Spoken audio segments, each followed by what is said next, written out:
That night was the craziest yet the most exciting night of my life. It was a quiet Friday when it happened. I lay on my back, staring at the faint patterns of moonlight on the ceiling. My thoughts scattered and restless. I felt lonely because my husband, Henry, was away on a business trip for the next 2 months still, and I had already not seen him for 3 weeks now. It was only when the soft creak of the door broke through the stillness that I realized I wasn't alone. I sat up slightly, squinting toward the faint figure in the doorway. My 19-year-old son, Alex, stood there, his broad shoulders outlined by the dim light from the hallway. He hesitated, one hand gripping the door frame as though it were the only thing keeping him upright. "Mom," he said quietly, his voice laced with hesitation. I rubbed my eyes, my heart already tightening at the sound of his voice. "Alex, what's wrong?" He didn't respond right away. Instead, he stood frozen, his shadow stretching across the room. Finally, he stepped inside, his bare feet making soft thuds against the carpet. There was something about the way he moved, hesitant, almost afraid, that made the air in the room feel heavier. "I couldn't sleep," he said, his voice barely above a whisper. I glanced at the clock on my nightstand. 2:14 a.m. Alex wasn't the type to wake me unless something was really bothering him. My chest tightened as I swung my legs over the side of the bed, motioning for him to come closer. "What's going on?" I asked gently. He hesitated again before sitting on the edge of the bed, his posture stiff, his hands clasped tightly in his lap. For a moment, I watched him, waiting, but he kept his gaze fixed on the floor. The tension radiating from him was almost palpable. "Alex, you can talk to me," I said softly. "Whatever it is, I'm here." He let out a shaky breath, his fingers fidgeting with the hem of his t-shirt.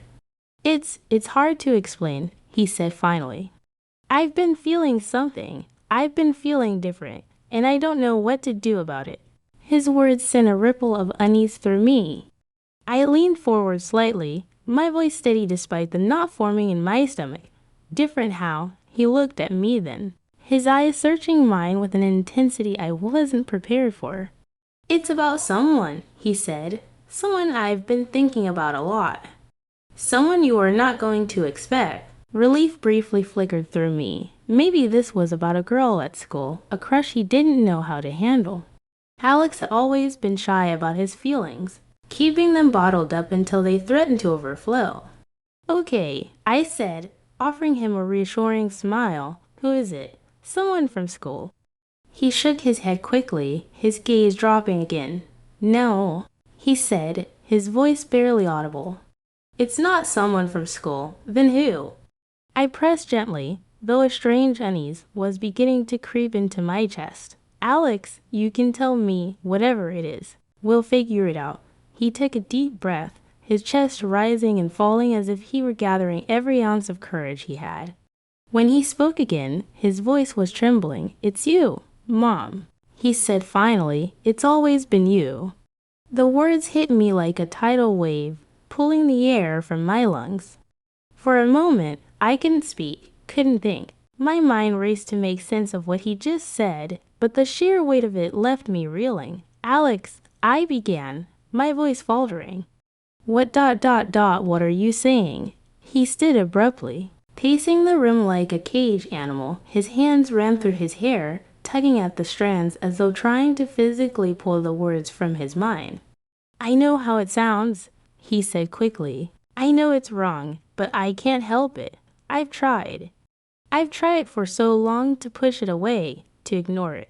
But it's always there." I stared at him, my heart pounding so loudly I could barely hear his words. "Alex, this isn't not real," he interrupted, his voice breaking. You know what I feel. I've never felt this way about anyone else. It's not just admiration or some stupid crush. It's something way deeper. Mom ... double quotes. "Alex," I said again, my voice trembling. "You're my son. What you're feeling, it's not love. It's something else, something ... double quotes. It is love." He shouted, his voice raw with emotion. "You're everything to me, Mom. You're the only one who's ever understood me. The only one who's ever made me feel like I'm worth something. How can that not be love? Tears stung my eyes as I tried to process his words. My son, my sweet boy, who I had raised and loved unconditionally, was pouring out feelings I couldn't understand, feelings I couldn't reciprocate. But yet, something in me excited me. Now I think back at it, I think I didn't notice it yet. I think I tried to ignore it. And so I said, Alex, you're confused. You're going through a lot right now. And maybe these feelings ... double quotes. I'm not confused, he said, turning to face me. His eyes were glassy with unshed tears, his jaws set with a determination that made my chest ache. I've never been more sure of anything in my life. At that moment, I noticed it. I could feel the way he was attracted to me, and I didn't want to turn away from it. But still, as I am his mom, I took responsibility to ignore it. I reached out, placing a hand on his arm. Alex, I said gently, these feelings, they'll pass. I promise you, they'll pass. And when they do, you'll see things more clearly. What if they don't? He whispered, his voice breaking. What if this is who I am? What if this is how I'm supposed to feel? My throat tightened, and for a moment, I couldn't speak. I didn't have the answer he was searching for. Didn't know how to ease the pain that was so evident in his eyes. All I could do was hold on to the hope that time would bring clarity, that this moment wouldn't define us. You're not alone in this, I said finally, my voice trembling, but resolute. We'll get through it, Alex, together. He looked at me for a long moment, his eyes filled with a vulnerability that made my heart ache. I don't want to lose you, Mom, he said softly. I can't lose you. You won't, I said firmly, squeezing his arm. No matter what, I'll always be here. You know what? Why don't you join me for tonight? Maybe that would help a bit, I said while turning myself back under my sheets again. He nodded and slowly stepped into the bed. Then I grabbed him with me, and I felt something. I didn't mention it to him, of course, so I just said, "Good night, sweetie," and he smiled at me. The silence that followed was heavy, but not unbearable. It was the kind of silence that held promises fragile but sincere. And as he closed his eyes, I felt a glimmer of hope. Hope that we could weather this storm, no matter how impossible it seemed. But deep down, I knew this was only the beginning, and I was right. A night like this was coming again, which would end in a totally different way. This night, nothing happened. But there was more coming, because love, especially love as complicated as this, doesn't fade quietly. It demands to be reckoned with, and I had no idea what that reckoning would look like. The morning after Alex's confession felt surreal. The quiet of the house, usually comforting, now pressed down on me like a suffocating weight. Every corner, every familiar object seemed to hum with the unspoken tension between us. I busied myself with chores, hoping the routine would ground me, but my hands trembled as I folded laundry, and my mind raced with questions I couldn't answer. What did this mean for us, for him, for me? The clatter of a chair in the kitchen jolted me from my thoughts. Alex was sitting at the table, staring into a bowl of cereal that looked as untouched as my cup of coffee on the counter. His hair was unkempt, his eyes shadowed with exhaustion. He hadn't slept, and neither had I. Morning, I said cautiously, breaking the silence. He looked up, his expression unreadable. Morning, he replied, his voice hoarse. I poured myself a fresh cup of coffee. The sound of the liquid filling the mug was louder than it should have been. I joined him at the table. The distance between us felt both far and close. For a moment, neither of us spoke. The air was thick with everything unsaid. Finally, I broke the silence. Alex, about last night ... I meant what I said, he interrupted, his voice steady despite the turmoil in his eyes. I'm not going to pretend I didn't. I closed my eyes briefly, willing myself to stay calm. I know you're being honest, I said softly. But Alex, this what you're feeling. It's not something we can act on. It's not something we should act on. He leaned back in his chair, his hands gripping the edge of the table. Why not? He asked, his voice tinged with frustration. Why does love have to fit into rules and boundaries? Isn't love supposed to be free? I took a deep breath, searching for the right words. Love isn't just about what we feel, Alex, I said. It's about what's right, what's good for everyone involved, and this. What you're saying, it could hurt us both. He looked away, his jaw tightening. I don't want to hurt you, he said quietly. That's the last thing I want. I said, reaching across the table to place a hand over his. And I don't want to hurt you either. That's why we have to handle this carefully. We need to find a way to move past this. His fingers tightened around mine, and for a moment, I saw the boy he used to be, the boy who held my hand when he was scared, who'd look to me for guidance and comfort. But this was different. The way he looked at me now was different. I don't know if I can move past it, he admitted, his voice barely above a whisper. But I'll try for you. Tears welled in my eyes, and I gave his hand a gentle squeeze. That's all I ask. The days that followed were a blur of awkward conversations and forced normalcy. Alex tried to keep his distance, retreating to his room or spending long hours out of the house. I told myself it was for the best, that the space would help him sort through his feelings. But I miss the easy rapport we'd shared before everything had changed from the night he confessed. We slept in the same bed every night, but still, I noticed there was a distance between us. One evening, as I was preparing dinner, I heard the front door open and close. Alex stepped into the kitchen, his hair damp from the rain. He looked at me for a long moment, as if deciding whether to say something. Hey, I said, trying to keep my tone light. You're just in time. Dinner's almost ready. He didn't respond right away. Instead, he walked over to the counter and leaned against it, his arms crossed. I've been thinking, he said finally. I turned off the stove and faced him, my heart pounding. About what? About us, he said, his gaze steady. About what I said that night. I swallowed hard, bracing myself. I immediately knew what night he was talking about. Of course, Alex, I thought. We agreed. I know. He interrupted, and I'm not here to argue. I just I need to say this. I nodded, motioning for him to continue. I've been trying to figure out what to do with these feelings, he said, his voice low but firm, and I realized something. I don't want to lose what we have. Mom, even if it's not what I want it to be. I'd rather have you in my life as my mom than risk losing you completely. Relief washed over me, though it was tempered by the sadness in his voice.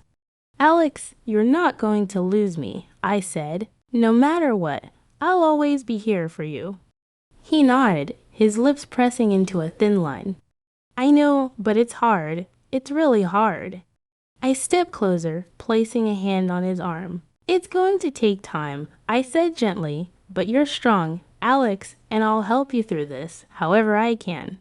His eyes met mine, and for a moment, the tension between us seemed to ease. Thanks. Mom, he said, his voice soft. That means a lot. We stood there in the kitchen, the rain tapping against the windows, and for the first time in days, I felt like we were going to be okay. But life has a way of complicating things when you least expect it. Because just when I thought we'd found some semblance of peace, something happened that threatened to unravel everything. The uneasy truce Alex and I had established held for a time fragile but functional. He made an effort to smile more, to laugh at my jokes, and to join me for meals like he used to. I clung to those moments, trying to convince myself that things were improving. But late at night, when the house was silent and I was alone with my thoughts, the weight of his confession lingered. One evening, after a long day of work, I found Alex in the living room. He was sitting on the couch, staring blankly at the TV. An old sitcom played, its laugh track echoing awkwardly in the otherwise quiet room. He looked up as I walked in, his expression unreadable. "You okay?" I asked, sitting beside him. He shrugged. "Yeah, just thinking." I hesitated before speaking about anything in particular. He let out a soft laugh, though there was no humor in it. "What am I not thinking about this?" My stomach twisted. "Alex, I thought we were moving past this. I'm trying," he said quickly. "I really am, but it's not that simple. You can't just turn feelings off like a switch." "I know," I said, my voice soft, "and I don't expect you to, but we have to keep working on this for both our sakes." He turned to me then, his eyes searching mine. "Have you ever thought about it?" he asked suddenly, his voice low. "About us, about what it would be like if things were different." I froze, his question catching me off guard. "Alex." "Don't lie to me," he said, his tone more pleading than demanding. "Just tell me the truth." I looked away, my thoughts racing. The truth was complicated, tangled in emotions I didn't fully understand. Of course, I'd thought about it. How could I not? Forcing my voice to remain steady, what matters is doing the right thing, and this isn't right, he sighed, running a hand through his hair. "I know you think that, but what if—" "No, Alex," I said firmly, cutting him off. "There's no what if. We're not going to have this conversation." He stared at me for a long moment, his expression a mixture of frustration and sadness. "You're scared," he said finally. "Yes, I am," I admitted, "because this isn't just about you or me. It's about everything we've built, everything we stand to lose." But I was lying. I was scared he was right about that, but for the wrong reason. I was scared to tell him that for the last couple of days, I felt something too, something I was scared to tell him. He didn't respond, and the silence that followed was deafening. Finally, he stood, his movements stiff and deliberate. "I'm going for a walk," he said, heading for the door. "Alex," I began, but he was already gone. The hours passed slowly, each minute dragging like an eternity. I sat by the window, watching the street, my worrying mounting with every moment Alex didn't return. It wasn't until nearly midnight that I heard the door open. I rushed to the entryway, relief flooding through me as I saw him step inside, soaked from the rain. "Alex, where have you been?" I asked, my voice trembling. "Walking," he said simply, shaking the water from his hair. I grabbed a towel from the bathroom and handed it to him. "You're going to get sick," I said, my worrying spilling over into irritation. "You can't just disappear like that." He sighed, running the towel over his face. I needed to clear my head. "And did it help?" I asked, crossing my arms. He looked at me, then, his eyes dark and unreadable. "Not really." Something in his tone made me falter. I stepped closer, lowering my voice. "Alex, we can't keep going like this. It's tearing us both apart." "I know," he said, his voice barely above a whisper. "But I don't know how to stop." "Maybe we need help," I suggested. "Someone to talk to. A therapist." His lips twisted into a bitter smile. "You think a therapist is going to understand this?"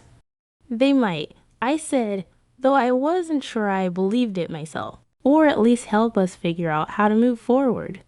He shook his head, the towel dropping to the floor. "No one can fix this, Mom. No one can change how I feel." His words hung in the air, heavy and unrelenting. I wanted to argue, to tell him he was wrong, but I couldn't, because deep down I knew he was right.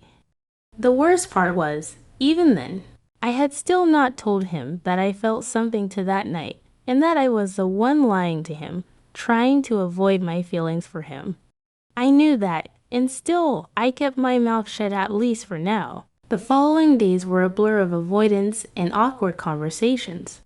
Alex tried to act normal, but the tension between us was palpable. Every interaction felt like walking on a tightrope, and I couldn't shake the feeling that something was about to snap. That something came one evening as we were cleaning up after dinner.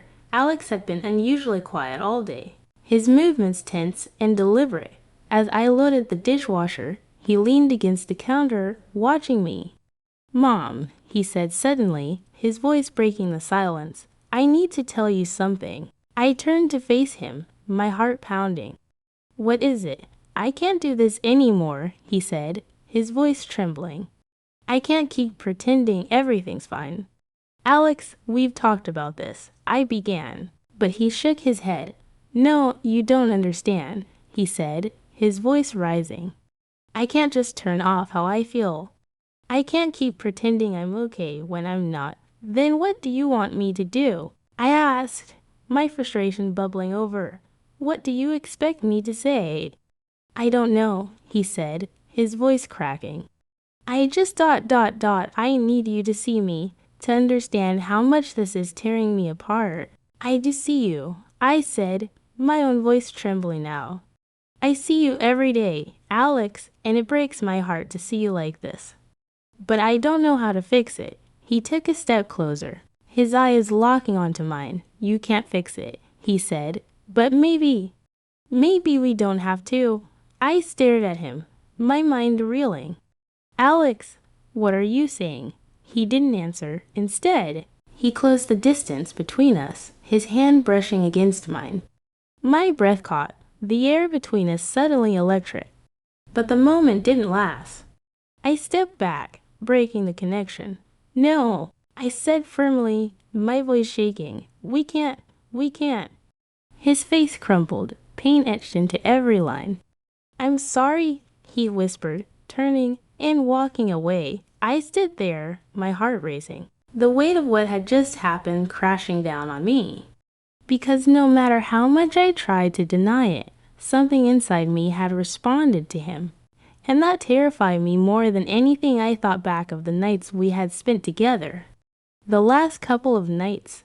He had been touching me more than first, and I noticed I did more to him too. I think he noticed it, and that's why he started the conversation. But the days after that moment in the kitchen were like walking through a storm, unpredictable and overwhelming. Alex and I avoided each other more than ever. When we did cross paths, the silence between us spoke louder than any words could. I told myself it was for the best, that this space was what we both needed. But the truth was, every time I saw him retreat to his room, every time I caught the flash of pain in his eyes, it tore at me.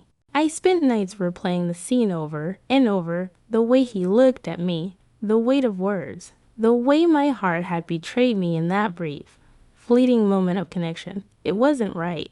It wasn't, but denying the complexity of what we were feeling only seemed to deepen the wound. One evening, as I sat in the living room, a book lying forgotten in my lap, Alex came in. He hesitated at the doorway, as if unsure whether he was welcome. His hair was messy, his expression guarded. This was the moment. I just had to confess, just tell him what I felt. "Alex," I said finally, my voice quieter than usual. He looked up, trying to keep his expression neutral.